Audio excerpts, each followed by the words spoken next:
यो भिडियोमा चाहिँ म ट्रिगोनोमेट्रीको कम्पाउन्ड एंगल फर्मुला डेरिभेसन गरेर देखाउने छु र यसको लागि म युनिट सर्कलकै कन्सेप्ट्सहरु युज गर्ने छु। यो भन्दा अगाडि नै मैले युनिट सर्कलको भिडियो बनाएर राखिसकेको छु। So make sure you watch it if unit सर्कलको कन्सेप्टहरु बुझेको छैनौ भने। ओके, मैले यहाँ एउटा XY प्लेन बनाएको छु र युनिट सर्कल बनाएको छु जुनको चाहिँ सेन्टर ओरिजिनमा छ। अब म यहाँ एउटा मानौं यो पोइन्ट P हो रे। पोइन्ट P लाई चाहिँ म ओरिजिनसँग अब यसरी जोड्छु। यो OP रेडियसले चाहिँ सपोज यो पोजिटिभ एक्स एक्सिससँग एन्टी क्लकवाइज डिरेक्सनमा चाहिँ एंगल A बनाएको छ रे के। अब म अर्को पोइन्ट लिन्छु।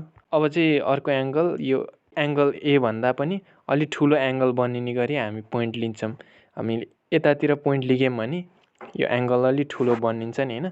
सपोज यो पोइन्ट चाहिँ Q हो रे र यो हामी Q लाई पनि सेन्टरसँग यसरी जोइन गर्छौं। एक्स एक्सिससँग एन्टी क्लकवाइज डिरेक्सनमा बनाएको एंगल चाहिँ B हो रे के। हामीलाई थाहा छ युनिट सर्कलमा कुनै पनि पोइन्टको कोअर्डिनेट भनेको के हुन्छ? cos थीटा sin थीटा हैन। x कोअर्डिनेट cos थीटा हुन्छ, y कोअर्डिनेट sin थीटा हुन्छ। त्यसो भए पोइन्ट P को कोअर्डिनेट के हुन्छ त? यसले कति एंगल बनाएको छ? A एंगल बनाएको छ। त्यसो भए cos A y coordinate sin A हुन्छ यसको। लाइकवाइज पोइन्ट Q को कोअर्डिनेट के हुन्छ? cos B sin B हुन्छ। ओके, यहाँसम्म बुझिरहेको छौ? केही अप्ठ्यारो चीज केही छैन है। पहिलेको कन्सेप्टहरु हो यो सबै। यति एंगल कति हुन्छ होला भन त? यसको मेजरमेन्ट कति हुन्छ त? यो पुरै होल एंगल B छ अनि यति एंगल भनेको A छ। अब हामीले यो पुरैबाट हामीले यति घटाइदिने हो भने त यो एंगल A लाई घटाइदिने हो भने त यो बाँकी भएको यति एंगलको मेजरमेन्ट आयो कि आएन? आउँछ नि हैन।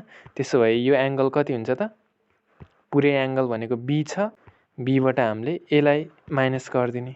A घटाइदिएपछि यो एंगल QOP आउँछ हैन। मानौं यो युनिट सर्कलले पोजिटिभ एक्स एक्सिस यो सँग यहाँनिर इन्टरसेक्ट गरेको पोइन्ट चाहिँ M भन्ने पोइन्ट हो रे हैन।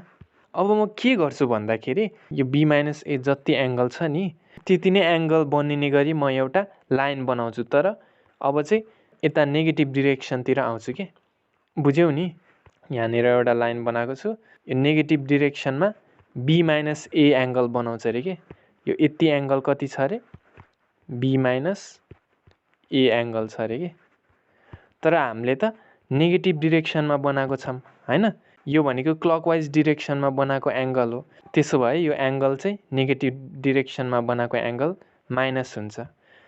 जस्तै हामीले यो ओरिजिन भन्दा राइटतिर गएको बेला एक्स कोअर्डिनेट पोजिटिभ हुन्छ र ओरिजिन भन्दा लेफ्टमा आएको बेला नेगेटिभ हुन्छ नि हैन। त्यस्तै गरी हामीले क्लकवाइज डिरेक्सनमा एंगल बनायौं भने एंगलको अगाडि नेगेटिभ साइन लागेको के। त्यसरी पनि बुझ्न सक्छौ। माइनस B - A भनेको कति हुन्छ त? माइनस B - A भनेको कति हुन्छ? B को अगाडि पोजिटिभ छ। यो नेगेटिभ र पोजिटिभ मल्टिप्लाई हुँदाखेरि नेगेटिभ नै हुन्छ। B भयो अनि A को अगाडि नेगेटिभ छ। यो नेगेटिभ नेगेटिभ मल्टिप्लाई हुँदाखेरि प्लस हुन्छ र बाँकी भयो A। हामीले यो -B + A लाई A - B लेख्न मिल्दैन र? मिल्छ नि हैन। त्यसो भए यो एंगल कति रहेछ त? यो एंगल A - B रहेछ नि हैन। त्यसो भए मैले यो -B - A लाई हटाइदिन्छु। यो भनेको कति हुने रहेछ? A - B हैन। सपोज यो लाइनले चाहिँ सर्कलमा इन्टरसेक्ट गरेको पोइन्ट चाहिँ N भन्ने पोइन्ट हो रे। अब यो N को कोअर्डिनेट के हुन्छ त? cos यो एक्स एक्सिससँग कति एंगल बनाएको छ यो लाइनले? A - B हैन। A - B र y कोअर्डिनेट भनेको sin A - B। अब तिमीले भन्लाउ यो त नेगेटिभ डिरेक्सनमा बनाएको छ अनि यसको कोअर्डिनेट कसरी cos A - B sin A - B भयो? त्यस्तो राख्न मिल्छ र भन्लाउ। अब मैले यो नेगेटिभ डिरेक्सनमा हुँदा पनि B - A नै राखेको भए चाहिँ मिल्ने थिएन हैन। यो पुरै होल यसरी घुमेर यताको नाप्नु पर्थ्यो। तर मैले अघि के गरेको थिएँ? यो एंगल यता नाप्दाखेरि साइन पनि राखेको थिएँ नि हैन। माइनस बी माइनस ए गरेको थिएँ होइन। सो यो गर्दा चाहिँ हामीले यसरी लेख्न मिल्छ। साइनको पनि अघि नै मैले ख्याल गरेको थिएँ नि होइन। द्याट्स वाइ एन भनेको cos A minus B sine A minus B हुन्छ। अब म यो पोइन्ट एम र एनलाई यसरी जोइन गर्छु। अब हामीले यो एमएन भन्ने यो के हो त, एउटा कर्ड हो होइन। एउटा सर्कलमा हामीले यसरी लाइन बनाउँदाखेरि यस्तो दुई ठाउँमा जोइन हुने कुनै पनि लाइन छ भने त्यसलाई हामीले कर्ड भन्ने गर्छौँ। यो एमएन भन्ने कर्डको लेन्थ कति हुन्छ त, हामीले डिस्टेन्स फर्मुला युज गर्न सक्छौँ यसमा। एनको कोअर्डिनेट हामीलाई थाहा छ। अब एमको चाहिँ के हुन्छ त, एम भनेको यो एक्स एक्सिसमा छ होइन। एम भनेको के हुन्छ त 1 0 हुन्छ। अगाडिको भिडियोमा भनेको छु मैले। डिस्टेन्स फर्मुला भनेको के हुन्छ, डिस्टेन्स डी चाहिँ कति हुन्छ त root under x2 minus x1 whole square plus y2 minus y1 whole square होइन, यसको होल रुट हुन्छ। मैले दुइटै साइडमा अब स्क्वायर गरिदिएँ भने डिस्टेन्सको स्क्वायर भनेको कति हुन्छ, x2 minus x1 whole square plus y2 minus y1 whole square हुन्छ। सो डिस्टेन्सको स्क्वायर भनेको x2 minus x1 whole square plus y2 minus y1 whole square हुने रहेछ। एमएन स्क्वायर भनेको कति हुने रहेछ, त्यसो भए सपोज एम चाहिँ x1 y1 एन चाहिँ x2 y2 हो भने x2 भनेको कस ए माइनस बी हुने भयो, माइनस x1 भनेको 1 छ यहाँ। अब यसको होल स्क्वायर प्लस अब y2 भनेको के छ, साइन ए माइनस बी छ, माइनस y1 भनेको 0 छ, होल स्क्वायर हुने भयो। अब हामीले कस ए माइनस बी माइनस 1 को होल स्क्वायर के हुन्छ, यो भनेको कस स्क्वायर ए माइनस बी हुन्छ। Cos square A minus B minus 2 into cos A minus be into 1 हुन्छ,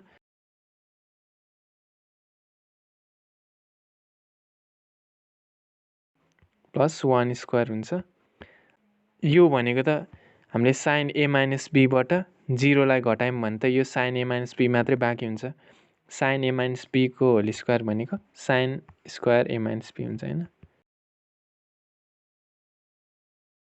अब हामीले यसलाई सिम्प्लिफाई गरौँ अलि, कस square A minus B.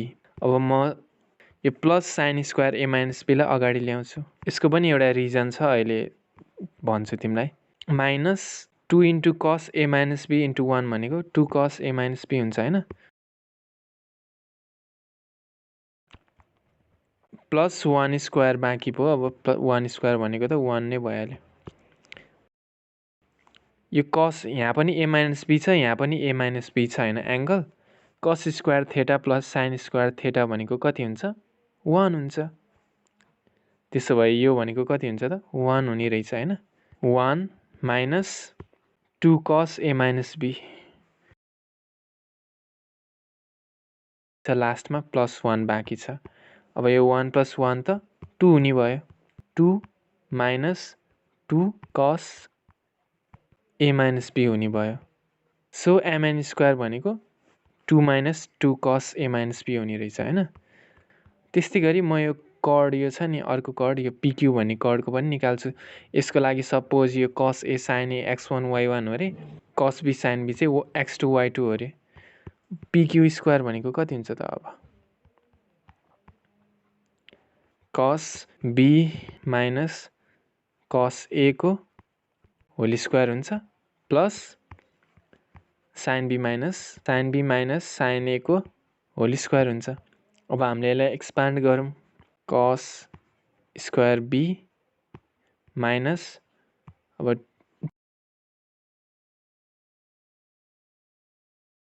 Plus cos square A हुन्छ। अब सेकेन्ड पार्टको पनि एक्सपान्ड गरौँ, sine square B minus 2 into sine B into sine A हुन्छ प्लस साइन स्क्वायर ए हुन्छ। अब cos square A minus B plus sine square A minus B भनेको 1 हुन्थ्यो होइन। यहाँ पनि पेयर मिल्छ के, जोडी मिल्छ हेर है। Cos square B plus sine square B, cos square A plus sine square A. अब मैले यस्तो मिलाएर लेखिरहेन, एक स्टेप बढी हुन्छ। त्यसो भए cos square B plus sine स्क्वायरको सट्टा एउटा 1 आउँछ र cos square A plus sine square A को सट्टा एउटा 1 आउँछ। मैले डाइरेक्ट लेख्दै 1 प्लस 1। अब बाँकी कति भयो त, त्यति लेखेपछि 1 प्लस 1 माइनस 2 कस बी कस ए बाँकी छ, अनि यहाँ यो पनि बाँकी छ होइन, माइनस 2 साइन बी साइन ए भन्ने पनि बाँकी छ, माइनस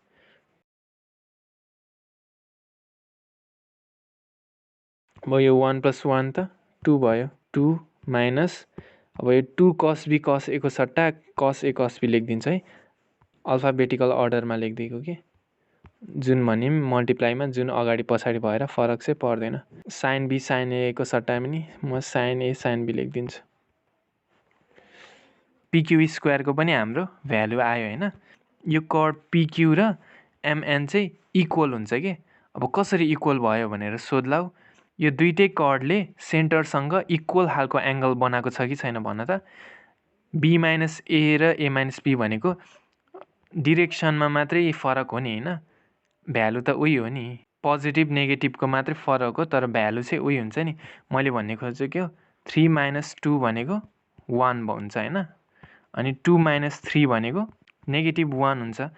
यिनीहरू दुईटाको साइन फरक भए पनि यो म्याग्निच्युड यो नम्बर त सेम हुन्छ नि, यहाँ पनि 1 छ यहाँ पनि 1 छ, साइन मात्रै फरक त हो नि होइन। द्याट्स वाइ यो दुईटा एङ्गलको पनि साइन मात्रै फरक हो, म्याग्निच्युड अथवा भ्यालु चाहिँ सेम नै हुन्छ। त्यसो भए पिक्यू र एमएन चाहिँ इक्वल हुन्छ।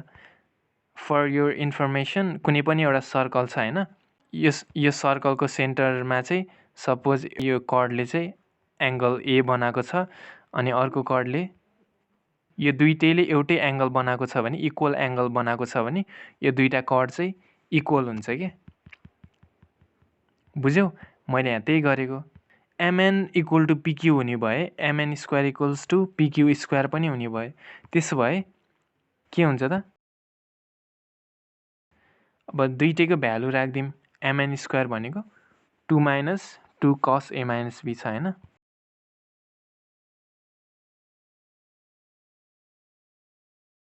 पिक्यू स्क्वायर भनेको 2 minus 2 cos A cos B minus 2 sine A sine B. अब हामीले दुईटै साइडबाट चाहिँ 2 लाई सबट्र्याक्ट गरे के हुन्छ, यहाँ पनि माइनस 2 गरिदिने, यहाँ पनि माइनस 2 गरिदिने, यो र यो क्यान्सिल हुन्छ। लाइकवाइज यो र यो पनि क्यान्सिल हुन्छ। बाँकी कति हुने भयो त, negative 2 cos A minus be, कति बाँकी भयो यतापट्टि, negative 2 cos A cos B minus 2 sine A sine B बाँकी भयो। अब फेरि मैले दुईटै साइडमा डिभाइड गर्न मिल्छ। यो साइडमा पनि नेगेटिभ 2 ले डिभाइड गरिदिए, बाँकी कति भयो लेफ्ट ह्यान्ड साइडमा, कस ए माइनस बी। अब यो माथिको दुईटै टर्मबाट चाहिँ मैले नेगेटिभ 2 कमन लिन मिल्छ। नेगेटिभ 2 यसरी कमन लिएँ भने भित्र के बाँकी हुन्छ, कस ए कस बी। हामीले नेगेटिभ 2 कमन लिएको छौँ, त्यही भएर यहाँ सेकेन्ड टर्मको अगाडि प्लस हुन्छ, plus sine A sine B. यसलाई चाहिँ होल अपन नेगेटिभ 2। अब यो नेगेटिभ 2 क्यान्सल आउट भयो। हाम्रो फर्मुला आयो अब कस ए माइनस बी। यो चाहिँ के को इक्वल हुन्छ त, राइट ह्यान्ड साइडमा के बाँकी छ, cos A cos B plus sine A sine B. यसरी चाहिँ हाम्रो फाइनल फर्मुला आयो। कस ए माइनस बी भनेको कति हुने रहेछ, cos A cos B plus sine A sine B. यसरी चाहिँ हाम्रो फर्स्ट कम्पाउन्ड एङ्गल फर्मुला आयो। अब म कस ए प्लस बीको पनि फर्मुला निकालेर देखाउँछु। अब तिमी आफै भन त, हामीले कस ए प्लस बीलाई कस ए माइनस बी लेख्न मिल्छ कि मिल्दैन भन त? मिल्छ नि होइन? यो माइनस इन्टु माइनस त प्लस नै हुन्छ होइन? कस ए प्लस बी नै हुन्छ। हामीले कस ए माइनस बीको फर्मुला भर्खर निकालेको छौँ, त्यही भएर यहाँनिर हामीले माइनस बनाएको हो के। अब यही फर्मुला हालिदिने, कस ए इन्टु कस बी छ होइन? यहाँ बीको सट्टा के छ फेरि? माइनस बी छ plus sine A sine B, sine A into sine B, बीको सट्टा नेगेटिभ बी छ यहाँ। कस अफ नेगेटिभ बी भनेको कति हुन्छ? कस बी नै हुन्छ। मैले योभन्दा अगाडि भनिसकेँ। प्लस साइन ए को साइन ए नै छ। साइन अफ नेगेटिभ बी भनेको कति हुन्छ त? नेगेटिभ साइन बी हुने भयो।